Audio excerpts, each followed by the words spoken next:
yeah, let's just prop up this little infographic there and claim that Ford was just the prominent workers' rights advocate, and we don't need unions. Capitalism is good enough to take care of itself through competition.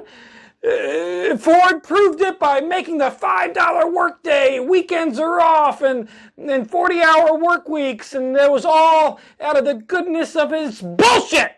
It's all bullshit. I mean, it's true, but it's also bullshit. So let's talk about it all. When he increased the pay of his employees, which the industry standard was around $2.30, and he increased it to $5 a day, that's double the pay. That's great. Except there's a contingency clause that's in there. You had to live your life the way he wanted you to live your life. He even had something called the sociological department, which was a group inside Ford that would make sure the employees were living up to Ford's standards.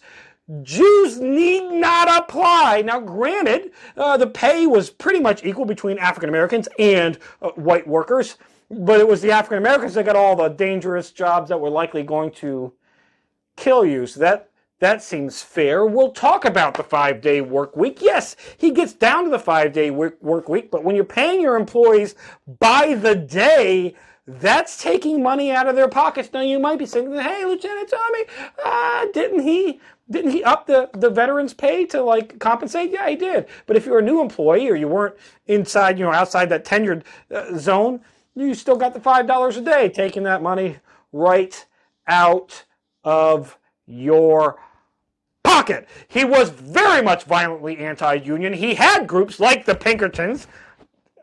The irony is there, I get it. Violently suppress any people who are trying to go onto unions. There's the overpass battle where he violently beats down people that were distributing leaflets for unionizing. There's the hunger march where he kills multiple people that are marching against this firm, just trying to make sure they get adequate living wages.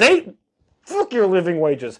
On top of all of that, let's talk about his anti-Semitic newspaper that got so much praise that Mustache Man wrote about it in his book, Mein Kampf. So don't sit there and talk about Henry Ford being anything other than a human capitalist piece of shit garbage man that he was. He was like buddies with the Mustache Man all the way up until the point where we got into war with them. Up until then, he was gladly giving them engines and trucks and cars and everything he could. The man was awful.